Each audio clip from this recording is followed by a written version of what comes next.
Hi, welcome to this week's episode of PO Sports Talk. I'm Lizi Arbogast along with Shawn Michael. I'm glad to be back. I feel sad that I missed the first 2 weeks. We had 2 good weeks. I mean, we're on a roll.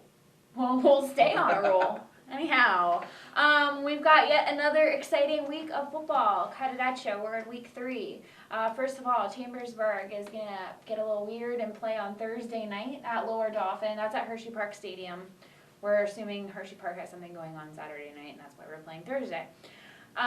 Also on the schedule, Shippensburg hosts Bermudian Springs at 7 p.m. for our game of the week. Greencastle is hosting West Perry. James Buchanan's on the road at Camp Hill, and Waynesboro is also on the road at Gettysburg. Those last 4 games are Friday at 7 p.m.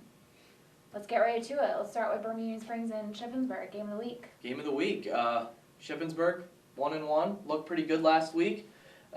Looked a little rough offensively that second half, but their defense really stepped up. They made 2 big 4th down stops, got the win. You know, I talked to Eric Fausto tonight, and he said in defense of his running backs, I liked this, that that there were 3 fumbles last week, but they were doing the extra to get that last 1 or 2 yards, and that's where he felt like that, they were doing maybe more than they needed to do, but he appreciated that they're running hard and trying to do everything that they can. But that's 3 lost fumbles in each of the first 2 weeks, and it really hurt them week 1 against Dover. And I know you appreciate the kids going for extra yards, but the fact is you got to hang on to that ball till you're down, because it changed that game with Dover. I mean, they were right in it. They might even been up at the time, 17-14, and 2 fumbles for touchdowns turned that game, and it was over after that. Right. This could be a good matchup for the Greyhounds, though. Bermudian is a very run-heavy team. Coach Faust told me that their quarterback had only completed 3 passes so far this season. Yeah. I haven't verified that, but I'm assuming it's they haven't really scored that many points. I believe they got shut out last week. I think it was 21-0, and they only scored 21 points in their first week. So 21 points in 2 games. Shippensburg's offense has, the first week they showed off some of that passing, and then last week they showed off running with Zion Ware back in that lineup. He really gave them a boost on the ground. 20 carries, I think. 181 yards, and he was just a spark. Right. I think offensively Shippensburg's going to be fine. It's just a matter of if their defense can hang, and they did lose, I think, 21-0 last year to Bermudian. So. And they got to protect the ball, obviously, and they got to play better on special teams. They did give up a punt return touchdown last week. Right. Against Chambersburg, what a good segue. Yes. Chambersburg going to Lower Dauphin this week. It's brutal going to be a tough matchup. It's going to be tough. Don't sugarcoat it, Lizzie. Lower Dauphin's good, and Chambersburg is clearly rebuilding. I think that they're much improved from last year. I do, yes. But it only gets harder from here on out for the Trojans. Yeah, I think they have a lot better athletes. You look at a guy like Warren Lee. I think Darius Johnson's looked good. I'm pushing for him to get more touches. I mean, he had 2-3 big carries against Greencastle in week 1. He had a punt return touchdown last week. He's just not quite getting the ball as much as maybe I think he should. I mean, I don't know everything, obviously. Warren Lee's taking advantage of his touches, and I think it's just a little bit of Caden Hoover getting used to being in that pocket, regularly. It's tough at that varsity level. Things speed up for you. Right, and I liked what I saw from Barrington Slavery last year as well. He's only a sophomore. It was his first game, and he did a couple nice things in terms of hard running. Yeah. And that's what you're going to need in the Colonial Division or the Commonwealth Division is some of those hard-nosed runners. Yeah, they got to get tough. You got to be tough in that division. I just think maybe Darius is definitely speed. He's definitely got the speed thing down, but maybe he needs to bruise through the first couple yards. That could very well be true, because he definitely has that home run hitting ability. He's the big play guy. Right. Yep. So, all right, moving along to West Perry at Greencastle. This has been a little bit of a rivalry for this team. I mean, they played each other. They played each other a lot. They kept each other on their schedules, even when when West Perry left the Colonial. And I know this is a good, a fun game. I think for them.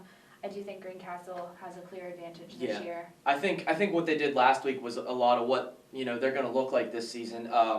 Run the ball very well. Demetrius Burton was impressive, and I think he's been impressive every time we've watched him run. And he's only a sophomore. And then you use that run to open up a guy like Spencer Myers, who was, I think 16 of 22 last week. When he's right around that area, I think that is the perfect balance for Greencastle, who has so many running backs. And then you have Derek Measle with that split end, wide receiver, whatever he does on that end around. And, I mean, it just works, and then he can catch the ball. They have guys that can do a little bit of everything on offense. Right. And as for West Perry, it seems like Hunter Wilson's going to be the guy to look out for. He had over 100 carries or 100 yards last week, so he'll be the one that Greencastle's going to. Yeah, I think run defense will be key for Greencastle. I think their defense has been pretty solid this year. I would say so. Their secondary is still always that question. Every once in a while you wonder, but they look good. Okay, James Buchanan at Camp Hill. Oh, JB, we love you, but this is going to be a tough one. Camp Hill has scored 56 points each game, 112 points in 2 games, all 56 in the first half last week. Didn't even hardly play the second half.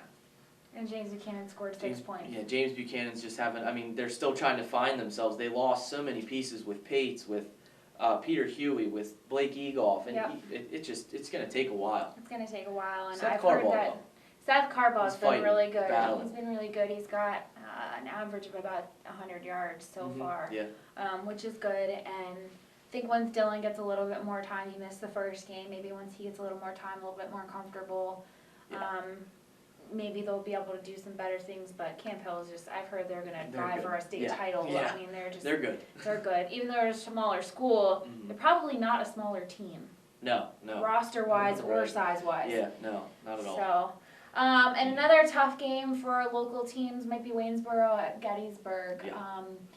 The Indians got pretty handled by Gettysburg last year. It is a new year, but Gettysburg still seems pretty good. How about that toughness by Waynesboro last week? They did not play very well and still won 14-13. 14-13, that's impressive. Yeah, they put Matt Peck in at Wildcat. He made he led the game-winning drive, and then their defense gave up about 26 yards rushing on 40-some carries. I mean, that's impressive for a team. We always talk about the offense, the explosion. They really buckled down and played some great defense. Right, and it sounds like that's what they're going to need to do again, is play a good run defense and try to stop some of the myriad of running backs that Gettysburg has to offer. Gettysburg, I think, had 1 completion last week for 9 yards or something like that. It's going to come down to run defense, and I think Matt Peck needs to have a big game here. He's been a little quiet on the receiving end. I don't think that lasts very long. I would hope not. I don't think you can contain him. I don't think so either. They did for 2 games. That's about it. But people are looking out for him, obviously. Oh yeah. He's probably getting double covered, and probably. So we'll be out there at that game. So we'll keep you guys posted on how he's doing. And until next week, enjoy the games.